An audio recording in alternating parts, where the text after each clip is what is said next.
하나님 아버지, 오늘도 우리의 걸음이 주와 함께 걸으면 이 고난 세상에서도 넉넉히 이기고, 그리고 주님께 영광을 올려드리고, 그리고 우리와 우리 주변의 사람들에게 하나님의 살아계심을 증명할 수 있는 한 날이 될 줄 믿습니다. 하나님, 오늘도 우리에게 새 힘 허락해 주옵소서. 예수 그리스도의 이름으로 감사하며 기도드렸습니다. 아멘. 오늘 하나님께서 우리에게 주신 말씀 아모스 2장 6절로 16절입니다. 제가 가진 성경은 1276페이지인데요. 대략 그 어간에 있을 것 같습니다. 아모스 2장 6절부터 마지막 절까지.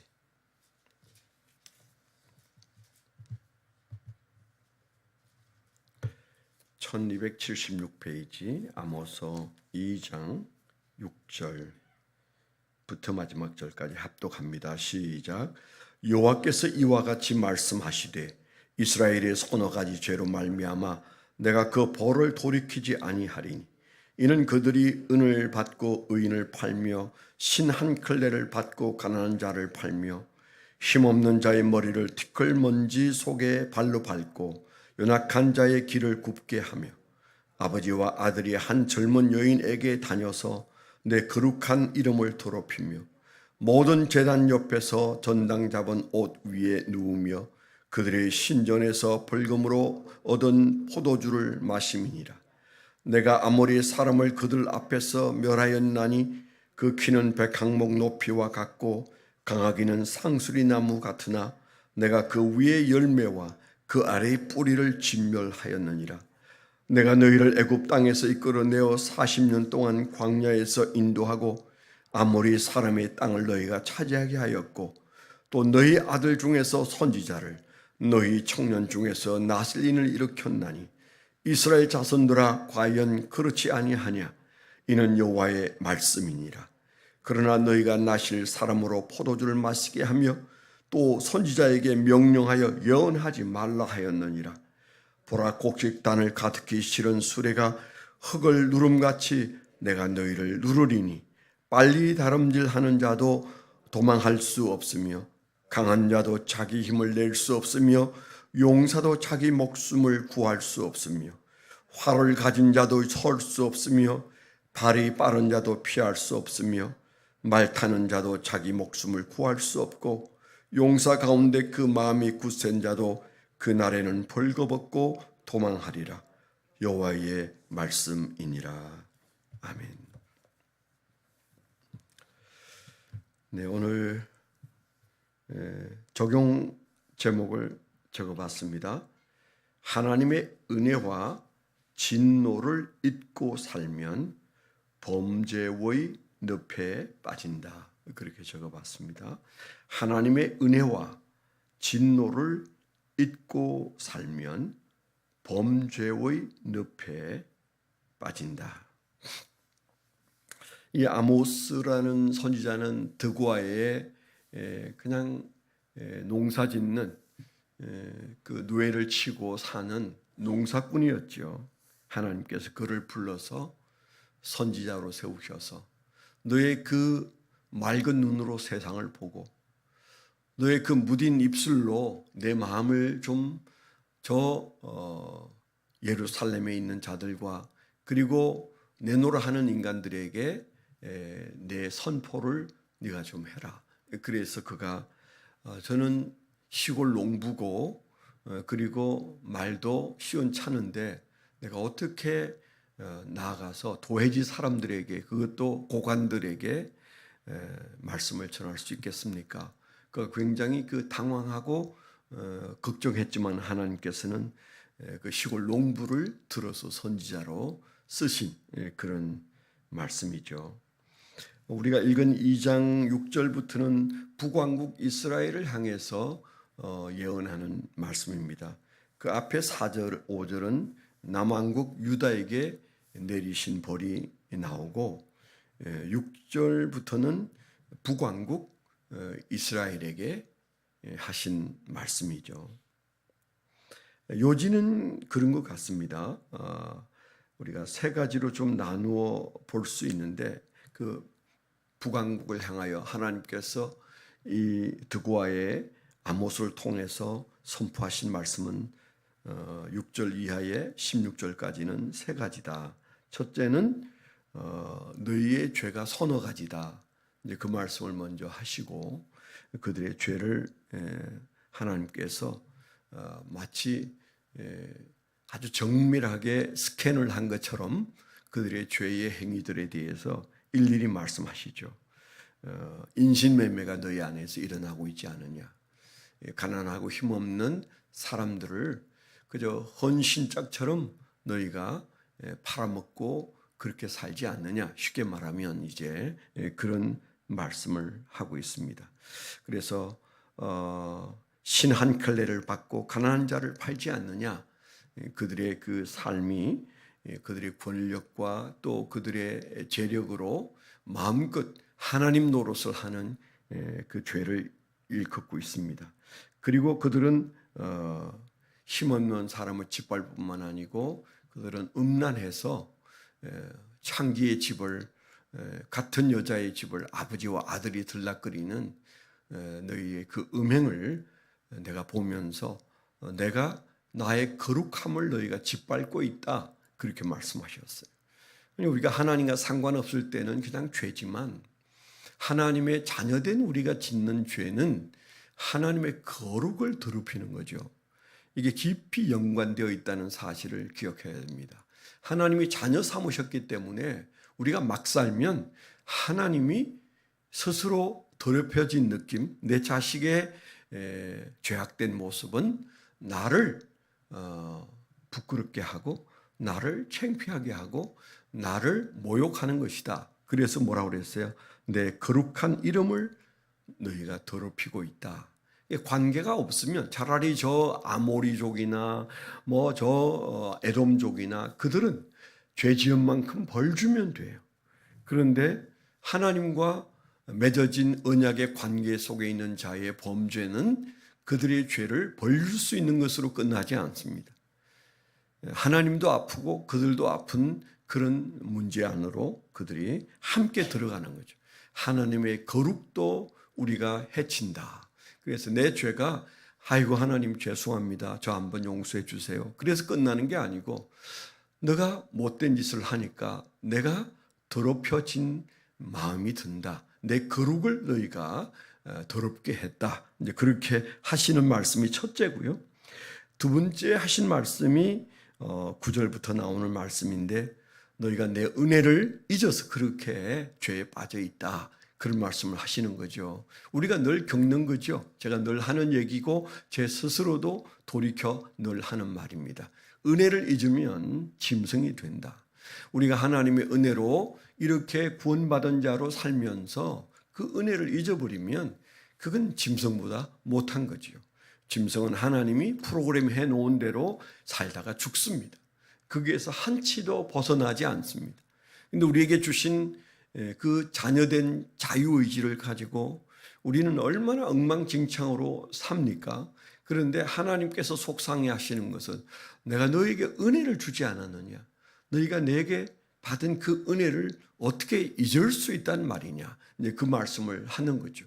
우리가 빚진 자인데 그 빚에 대해서 아무런 감각이 없다면 그건 채무자가 달려올 수밖에, 채권자가 달려올 수밖에 없는 거죠. 오늘 말씀이 그 얘기입니다.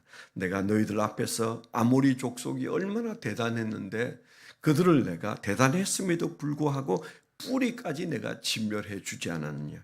너희가 애굽 땅에서 그 이끌어 나온 역사를 잊어버렸느냐. 내가 400년 동안 너희를 종살이하는 데서 건져내서 40년 동안 광야길에서 너희를 인도했는데 너희가 그 아모리 사람들이 땅도 차지하고 또 너희가 정말 많은 하나님의 축복을 누리고도 그걸 잊었단 말이냐.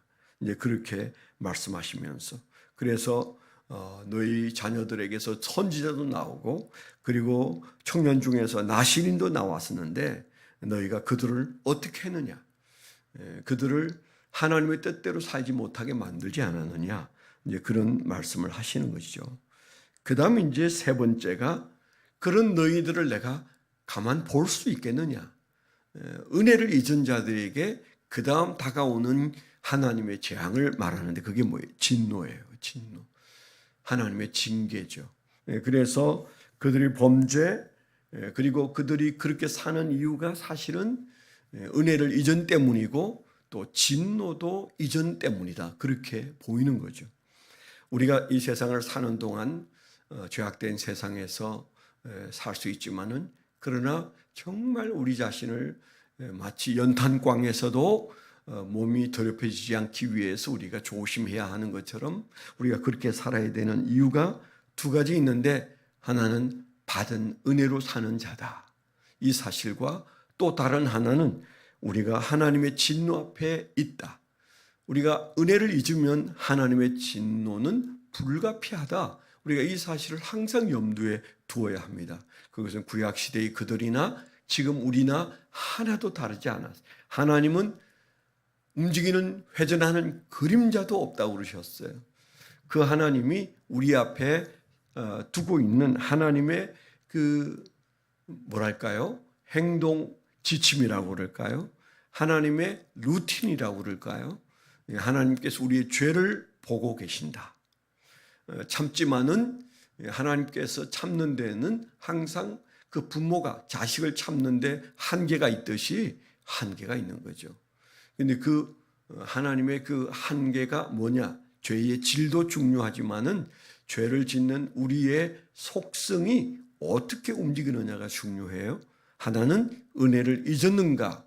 은혜를 잊고 살기 때문에 죄 안에 뒹굴고 있는가? 두 번째는 하나님의 진노를 잊었는가? 그들이 하나님의 징계를 잊어버리면 경거망동하고 그리고 하나님 앞에서 자기 뜻대로 살게 되는 거죠.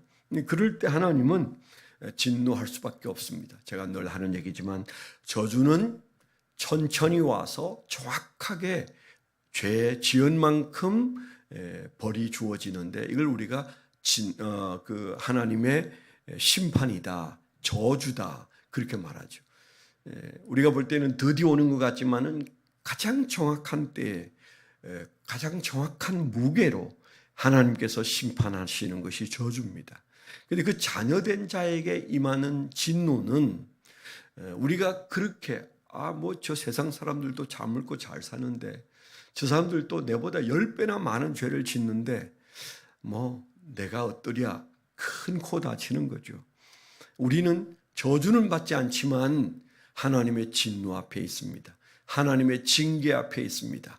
아버지를 더럽히는 자를 하나님이 가만두실 수가 없고 은혜를 잊은 자를 가만둘 수가 없는 것이죠. 그래서 하나님의 진노는 우리 문턱 앞에 있다 이렇게 생각해야지 세상 사람들처럼 언제 올지도 모르는 하나님의 심판 이렇게 생각하면 큰일 나는 거죠. 그래서 북왕국이 멸망하고 그래서 남왕국이 멸망하고 그 백성들은 그 후손들은 맨발로 바벨론까지 끌려가고 아수르와 바벨론으로 끌려가서 그들이 하나님의 살아계심을 진노 앞에서 경험하잖아요. 그래서 오늘날 우리에게 주신 말씀도 그런 말씀이라고 여겨집니다. 하나님의 은혜 그리고 하나님의 진노를 잊어버리면 우리는 자행자지한다. 범죄의 늪에 빠져서 우리는 먹고 마시게 될 것이다. 반대로 우리 신앙이라는 것이 하나님이 내게 베푸신 은혜가 무엇이고 그리고 내가 한 발만 더 내디디면 하나님의 진노가 문턱에서 기다리는데 내가 이렇게 살 수는 없다. 우리가 이런 어떤 브레이크가 있는 신앙을 살아야 되는 거죠. 은혜로 달려가고 그 다음에 하나님의 진노로 우리의 삶의 가던 길을 멈출 줄 아는 그래서 마치 자동차가 잘 달려도 되지만 잘 멈춰야 됩니다. 그래야 사고를 면할 수가 있는 것처럼 우리의 신앙에 사고가 없는 삶을 살게 되기를 축원합니다. 네, 오늘 우리가 함께 기도할 기도의 제목 중에 그 인도네시아 메단 단기 선교에 조금 그 기도가 필요한 것은 말레이시아 항공, 좀 싼 항공, 똑같은 노선인데 값이 거의 싱가포르 항공보다도 반이어서 우리가 좀 불편해도 그 비행기를 타는 게 맞다. 그래서 그 비행기를 우리가 예약했었는데 그냥 하루아침에 어제 오후에 스케줄이 캔슬되었다고 그 여행사로 문자가 와서 그냥 그 여행사에서 혼비백산해가지고 지금 대책을 세우고 있습니다. 오늘 싱가포르 항공으로 또 일정도 조절을 할 수밖에 없는 그런 상황이 됐습니다. 그래서 여러분 기도해 주셔서 오늘 오전에 그 클라이언트라는 그 여행사인데 그 여행사에서 이 일을 잘 처리할 수 있도록 어제 4시간 말레이시아 항공에 계속 직원 한 사람이 매달려서 전화를 했는데도 전화를 안 받는데요. 그러니까 아마 좀 그런 것 같습니다. 그래서 더 나은 비행기는 52만 원이 더 비싼 한 사람당 52만 원씩 더 내고 가야 되는 상황이 됐습니다. 하나님께서 일정을 인도하시고 물질도 주시고 그래서 더 기도하게 하시는 이 결과가 얼마나 은혜로운 또 사역이 될까 기대하면서 나아갈 수 있도록 여러분 기도해 주시기를 부탁드립니다. 하나님 아버지 감사합니다. 새날과 함께 주의 새 말씀을 우리에게 주셔서 우리의 심령에 새기게 하셨으니 감사합니다. 주님, 우리가 하나님의 은혜를 잊지 못하고 오늘 이 새벽에도 나왔습니다. 우리는 하나님의 진노도 기억합니다. 주여 말씀 앞에서 살게 하시고 주님과 동행하게 하시고 우리 가슴 속에 주님의 은혜가 넘쳐서 찬송하며 오늘 하루도 승리할 수 있도록 인도해 주시옵소서.